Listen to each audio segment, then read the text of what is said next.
ಆತ್ಮೀಯ ವಿದ್ಯಾರ್ಥಿಗಳೇ, ನನ್ನ ಯೂಟ್ಯೂಬ್ ಚಾನಲ್ಗೆ ನಿಮಗೆ ಸ್ವಾಗತ. ಇವತ್ತು 10ನೇ ತರಗತಿ ಭಾಗ 1 ವಾಸ್ತವ ಸಂಖ್ಯೆಗಳು ಅಭ್ಯಾಸ 1.1ರಲ್ಲಿ 4ನೇ ಪ್ರಶ್ನೆಯಿಂದ 7ನೇ ಪ್ರಶ್ನೆವರೆಗೆ ನಾನು ಇವತ್ತು ಉತ್ತರವನ್ನು ಹೇಳಿಕೊಡುತ್ತೇನೆ. ಈಗ 4ನೇ ಪ್ರಶ್ನೆ, ಇದು ಪರೀಕ್ಷಾ ದೃಷ್ಟಿಯಿಂದನೂ ಕೂಡ ಇದು ಇಂಪಾರ್ಟೆಂಟ್ ಪ್ರಶ್ನೆಯಾಗಿದೆ. ಗಮನಿಸಿ. 306 657ರ ಮಸ 9, ಆದರೆ ಅವುಗಳ ಲಸವನ್ನು ಕಂಡುಹಿಡಿಯಿರಿ ಅಂತ ಹೇಳಿದ್ದಾರೆ. ಈಗ ಮಸ ಮತ್ತು ಲಸ ಮತ್ತು ಎರಡೂ ಸಂಖ್ಯೆಗಳ ಗುಣಲಬ್ಧ ಅಂಥೇಳಿ ಹಿಂದಿನ ಒಂದು ವಿಡಿಯೋದಲ್ಲಿ ಹೇಳಿಕೊಟ್ಟಿದ್ದಲ್ಲ, ಅದೇ ರೀತಿ ಇಲ್ಲಿ ಒಂದು ಸೂತ್ರವನ್ನು ನಾವು ಬಳಸಬೇಕು. ಇಲ್ಲಿ ಒಂದು ಲಸ ಮಸ ಮತ್ತು ಪೂರ್ಣಾಂಕಗಳ ಗುಣಲಬ್ಧದ ಒಂದು ಸಂಬಂಧವನ್ನು ನಾವಿಲ್ಲಿ ನೋಡೋಣ. ಫಸ್ಟ್ ಏನು ಹೇಳ್ತಾರಂದರೆ, ಲಸ ಎ ಇಂಟು ಬಿ. ಇಲ್ಲಿ ಎ ಮತ್ತು ಬಿಗಳು ಏನಿವು ಪೂರ್ಣಾಂಕಗಳು. ಓಕೆ, ಗುಣಲೆ ಮಸ A B, A comma B ಈಸ್ಕೋ ಟು ಎ ಇಂಟು ಬಿ. ಇದು ಲಸ ಮತ್ತು ಮಸಗಳ ಮತ್ತು ಪೂರ್ಣಾಂಕಗಳ ಗುಣಲಬ್ಧಗಳ ಸಂಬಂಧ. ಇಲ್ಲಿ ಎ ಅಂದರೆ ಏನು ತಿಳ್ಕೋಬೇಕು? 306 ಕೊಟ್ಟಾರ. ಬಿ ಅಂದರೆ ಏನು ತಿಳ್ಕೋಬೇಕು? 657. ಈಗ ನಮಗೇನು ಕೊಟ್ಟಾರು? ಮಸ 9 ಕೊಟ್ಟಾರ. ಹೌದಾ? ನಾನು ಇಲ್ಲಿ ಬರ್ಕೋತೇನೆ. ನಂಗೆ ಲಸ ಗುರ್ತಿಲ್ಲ, ಲಸ ಕಂಡುಹಿಡಿಬೇಕು. ಲಸ ಅ ಎ ಕಾಮ ಬಿ, ಮಸ ಕೊಟ್ಟಾರು 9 ಬರ್ಕೋತೇನೆ. ಇದನ್ನು ಸಂಬಂಧ ಬರೋದಾದಿಂದನೇ ಬರಿಬೇಕಾ? ಅದು ನೆನ್ಪಿಟ್ಕೋರಿ. 306, ಎ ಅಂದ್ರೆ 306 ಅಂತ ಹೇಳಿದೆ ಅಲ್ಲ, ಬಿ ಅಂದ್ರೆ 657 ಅಂತ ಬರ್ಕೊಂಡು, ಆದ್ದರಿಂದ ಲಸ ಕಂಡುಹಿಡಿಬೇಕಲ್ಲ ನಾವೀಗ. ಲಸ A comma B is equal to, ಇಲ್ಲಿ ಎ ಕಾಮ ಬಿ ಬರೆಯೋ ಬದಲಾಗಿ ನೀವು 306, 657 ಬರೆದ್ರೂ ಕೂಡ ನಡೀತದ. 306 ಗುಂಡ್ಲೆ 657.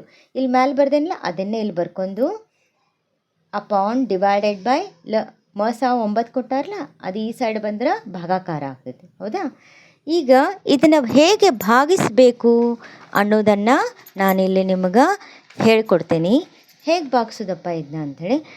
ಈಗ ಫಸ್ಟ್ ನೋಡಿರಿ, 3 ಮಗ್ಗಿಲೆ ನಾನೇನು ಮಾಡ್ತೀನಿ? ಇದನ್ನು ಭಾಗಾಕಾರವನ್ನು ಮಾಡ್ತೇನೆ. ನೋಡಿರಿ, 3 3 9. ಹೌದಾ? ನೆಕ್ಸ್ಟ್ ಇದನ್ನ ಭಾಗಿಸ್ತಾ ಇದ್ದೀನಿ. 3 1 3 ಐತೆ, ಇಲ್ಲ 0 ಆಯಿತಾ? 3 2 6, 102 ಆಯ್ತು. ಹಾಂ, 3 3 ಆಯ್ತು.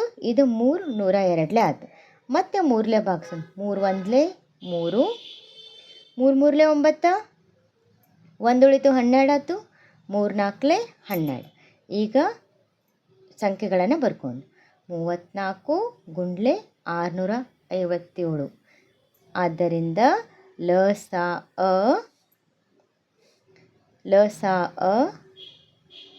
34 ಗುಂಡ್ಲೆ 657 ಗುಣಾಕಾರ ಮಾಡಿದರೆ ನಮಗೆ ಏನು ಬರ್ತದ? ಗುಣಿಸಿದ್ರೆ 22,338 ಬರುತ್ತದೆ. ಲಸ ಎ ಕಾಮ ಬಿ ಅಂತ ಬರ್ಕೊಳ್ಳೋದು. ಅರ್ಥ ಆಯ್ತಲ್ಲ? ಇದು ಯಾವ ಥರ ಮಾಡೋದು? ಮಸ ಕೊಟ್ಟಾರು, ಲಸ ಕಂಡುಹಿಡಿಬೇಕಾದ್ರೆ ಎ ಮತ್ತು ಬಿ ಗುಣಾಕಾರ ಹಾಕೊಂಡು ಇವ್ನು ಗುಣಿಸಕ್ಕೆ ಹೋಗಬೇಡ್ರಿ, ಕಡ್ತಾ ಹೊಡೋದಾದಿಂದ ಗುಣಿಸ್ರಿ. ಈ ಥರ ಈ ಲೆಕ್ಕವನ್ನು ಮಾಡೋದು. ಇನ್ನು ನೆಕ್ಸ್ಟ್ 5ನೇ ಒಂದು ಕ್ವಶನನ್ನು ನೋಡೋಣ. 5ನೇ ಒಂದು ಪ್ರಶ್ನೆಗೆ ಹೋಗೋಣ. 5ನೇ ಪ್ರಶ್ನೆ ಏನು ಹೇಳ್ತದ ನೋಡೋಣ. ಇಲ್ಲಿ ನೋಡ್ರಿ, ಇಲ್ಲಿ 5ನೇ ಪ್ರಶ್ನೆ ಅಭ್ಯಾಸ 1.1ರಲ್ಲಿ n ದ ಯಾವುದೇ ಬೆಲೆಗೆ 6ರ ಘಾತ n ಇದು 0ಯಿಂದ ಕೊನೆಗೊಳ್ಳುಬಹುದೇ?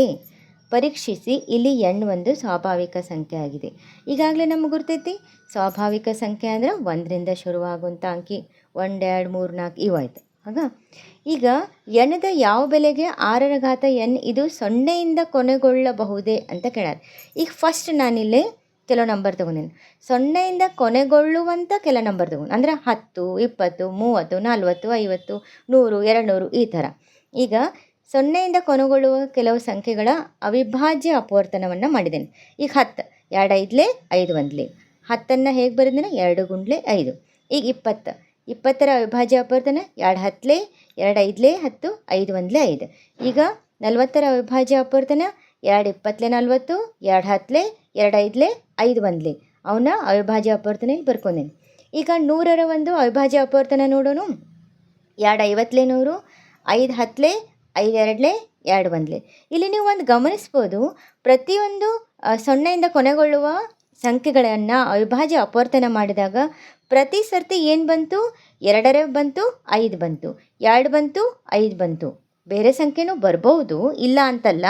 ಇಲ್ಲಿ ನಾವು ಗಮನಿಸ್ತಾ ಇದ್ದಾವಲ್ಲ, ಪ್ರತಿ ಸಂಖ್ಯೆಯೂ 2 ಐತಿ, 5 ಐತಿ. ಅಂದರೆ ಇಲ್ಲೇನು ನಾವು ತಿಳ್ಕೊಬೇಕಂದ್ರೆ, ಯಾವುದೇ ಒಂದು ಸೊನ್ನೆಯಿಂದ ಕೊನೆಗೊಳ್ಳುವಂಥ ಸಂಖ್ಯೆ ಅವಿಭಾಜ್ಯ ಸಂಖ್ಯೆಗಳು ಅದರಲ್ಲಿ 2 ಮತ್ತು 5 ಕಂಪಲ್ಸರಿ ಬಂದೇ ಬರುತ್ತದೆ ಅಂತೇಳಿ.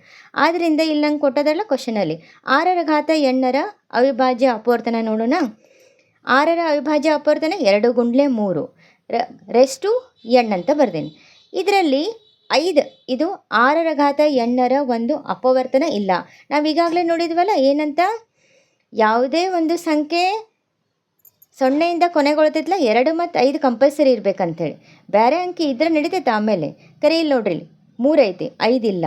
ಆದ್ದರಿಂದ 6ರ ಘಾತ ಎಣ್ಣರ ಒಂದು ಅಪವರ್ತನ ಆಗಿಲ್ಲ, ಇದು 5 ಇಲ್ಲ ಇದರಲ್ಲಿ. ಆದ್ದರಿಂದ ಒಂದು ಸಂಖ್ಯೆಯು ಸೊನ್ನೆಯಿಂದ ಕೊನೆಗೊಳ್ಳಬೇಕಾದ್ರೆ ಅಪವರ್ತನ 2 ಮತ್ತು 5 ಹೊಂದಿರಲೇಬೇಕು ಅಂತ ಹೇಳ್ತೇವೆ.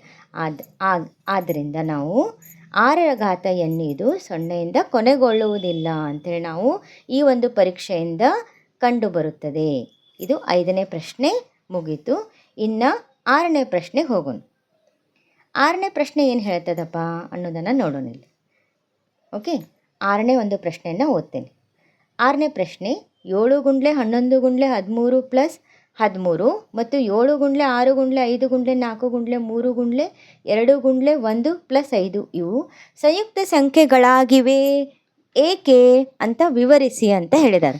ಈಗ ನಾವು ಫಸ್ಟ್ ನೋಡೋಣ ಸಂಯುಕ್ತ ಸಂಖ್ಯೆ ಅಂತ. ಈಗಾಗಲೇ ನಾನು ಹಿಂದಿನ ಒಂದು ವಿಡಿಯೋಗಳಲ್ಲಿ ನಾನು ಹೇಳಿಕೊಟ್ಟಿದ್ದೆ. ಏನಪ್ಪ ಸಂಯುಕ್ತ ಸಂಖ್ಯೆ ಅಂದ್ರೆ, 2ಕ್ಕಿಂತ ಹೆಚ್ಚು ಅಪವರ್ತನಗಳನ್ನು ಹೊಂದಿರುವ ಸಂಖ್ಯೆ ಸಂಯುಕ್ತ ಸಂಖ್ಯೆ.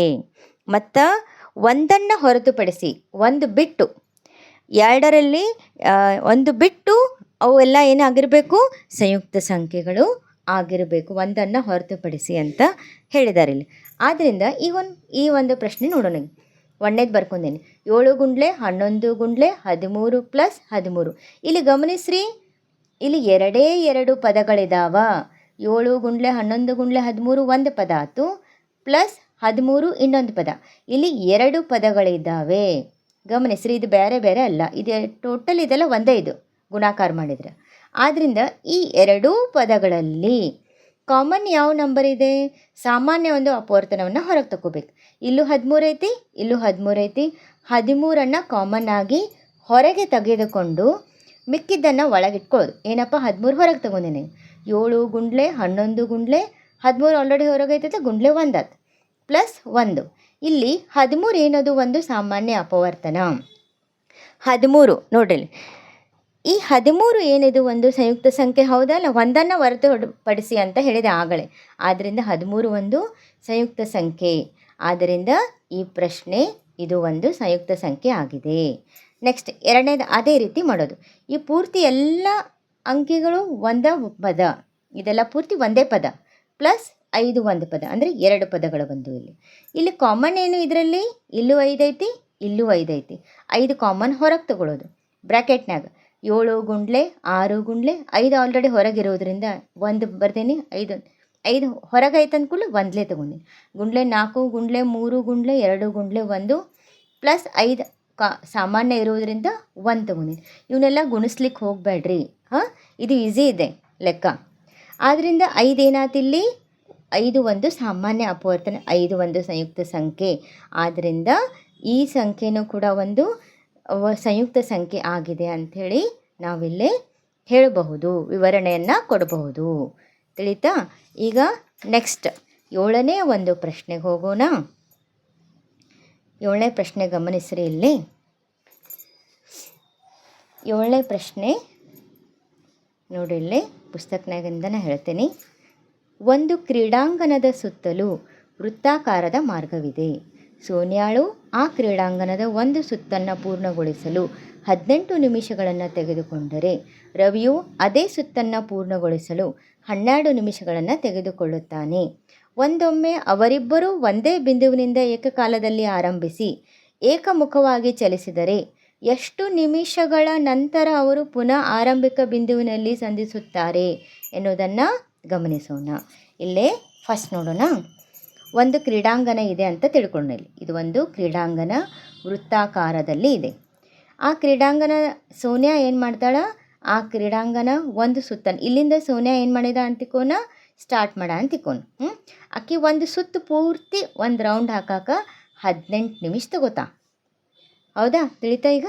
ಅದೇ ರೀತಿ ರವಿನೂ ಏನು ಮಾಡ್ತಾನ, ಅದೇ ಒಂದು ಕ್ರೀಡಾಂಗಣವನ್ನು ಒಂದು ಸುತ್ತು ಹಾಕಾಕ ಅವು 12 ನಿಮಿಷ ತಗೋತಾನೆ. ರವಿ ಏನು ಮಾಡ್ತಾನೆ, ಅಲ್ಲಿಂದ ಸ್ಟಾರ್ಟ್ ಮಾಡಿ 12 ನಿಮಿಷ ತಗೋತಾನೆ.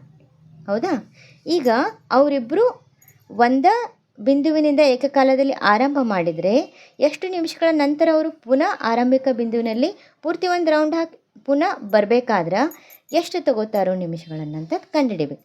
ಇಲ್ಲೇ 18 ನಿಮಿಷ 12 ನಿಮಿಷ ಏನು ಮಾಡಬೇಕು, ನಾವು ಎರಡು ಲಸವನ್ನು ತಗೋಬೇಕು. ನಾ ಅದರಿಂದ ಇಲ್ಲೇನು ಮಾಡೀನಿ, ಲಸ 18ರ ಒಂದು ಲಸ ಎಷ್ಟು ನೋಡೋಣ. 18ರ ಲಸ 2 9 3 3 9 3 1 3. ಓಕೆ, ಅಪವರ್ತನ ಎಲ್ಲರಿಗೂ ಬರ್ತದೆ ಅಂತ ತಿಳ್ಕೊತೀನಿ. ಈಸಿ ಇದೆ ಇದು.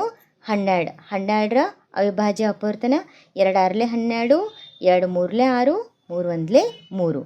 18 ಮತ್ತು 12ರ ಅವಿಭಾಜ್ಯ ಅಪವರ್ತನ ಬರ್ಕೊಂಡೇನಿಲ್ಲೇ 2 ಗುಂಡ್ಲೆ 3 ಗುಂಡ್ಲೆ 3 ಮತ್ತು 2 ಗುಂಡ್ಲೆ 2 ಗುಂಡ್ಲೆ 3. 2 ಗುಂಡ್ಲೆ 3ರ ಘಾತ 2 ಅಂತ ಹಿಂಗೂ ಬರ್ಕೋಬೋದು. 2ರ ಘಾತ 2 ಗುಂಡ್ಲೆ 3 ಅಂತಲೂ ಬರ್ಕೋಬೋದು. ಈಗ 18 ಮತ್ತು 12ರ ಲಸ ಏನು, 2ರ ಘಾತ 2 ಗುಂಡ್ಲೆ 3ರ ಘಾತ 2. ಹೇಗೆ ಬರ್ಕೊಂಡೇನಿ ಅಂತಂದ್ರೆ ಈ ಎರಡೂ ಅಪವರ್ತನಗಳಲ್ಲಿ ಗರಿಷ್ಠ ಘಾತ 2ರ ಗರಿಷ್ಠ ಘಾತವನ್ನು ತಗೋಬೇಕು, 3ರ ಗರಿಷ್ಠ ಘಾತ 3ರ ಘಾತ 2. 2ರ ಘಾತ 2 ಅಂದ್ರೆ 2 2 4, 3ರ ಘಾತ 2 ಅಂದ್ರೆ 3 3 9, 9 4 36.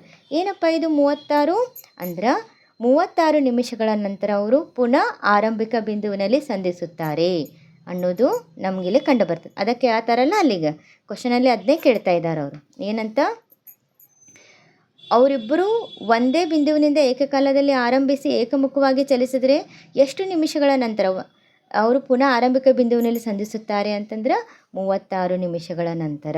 ಈಗ ಸೋನ್ಯಾಳು 36 ನಿಮಿಷಗಳಲ್ಲಿ ಆ ಕ್ರೀಡಾಂಗಣವನ್ನು ಎಷ್ಟು ಸುತ್ತು ಹಾಕ್ತಾಳಪ್ಪ ಅಂತಂದ್ರೆ ಆಕಿ 2 ಸುತ್ತನ್ನು ಹಾಕ್ತಾಳೆ. ಹೇಗಪ್ಪ ಅಂದರೆ ಇಲ್ಲಾಕಿ ಒಂದು ಸುತ್ತು ಹಾಕಾಕ 18 ನಿಮಿಷ ತಗೊಂಡ ಅಂದ್ರೆ 36 ಅಂದರೆ 18 ಆಡ್ಲೆ 36. ಅದಕ್ಕೆ 2 ಸುತ್ತು ಸುತ್ತಾಳಕ್ಕಿ. 36 ನಿಮಿಷದಲ್ಲಿ ಏನು ಮಾಡ್ತಾಳಕ್ಕಿ, 2 ಸುತ್ತು ಸುತ್ತಾಳು. ಅದೇ ರವಿ ಏನು ಮಾಡ್ತಾನೆ, 36 ನಿಮಿಷಗಳಲ್ಲಿ ಆ ಕ್ರೀಡಾಂಗಣವನ್ನು 3 ಸುತ್ತು ಸುತ್ತಾನು. ಅಂದ್ರೆ ರವಿ ಒಂದು ಸುತ್ತು ಸುತ್ತಾಗ 12 ನಿಮಿಷ ತಗೊಂಡ್ರೆ 36 ನಿಮಿಷದಲ್ಲಿ 3 ಸುತ್ತನ್ನು 12 3 36. ಇವತ್ತು ವಾಸ್ತವ ಸಂಖ್ಯೆಗಳ ಅಭ್ಯಾಸ 1.1 10ನೇ ತರಗತಿದು 1ನೇ ಅಭ್ಯಾಸ 1.1 ಕಂಪ್ಲೀಟ್ ಆಗಿ ಮುಗೀತು ಅಂತ ಹೇಳಿ ಈ ಒಂದು ವಿಡಿಯೋವನ್ನು ಮುಗಿಸುತ್ತೇನೆ.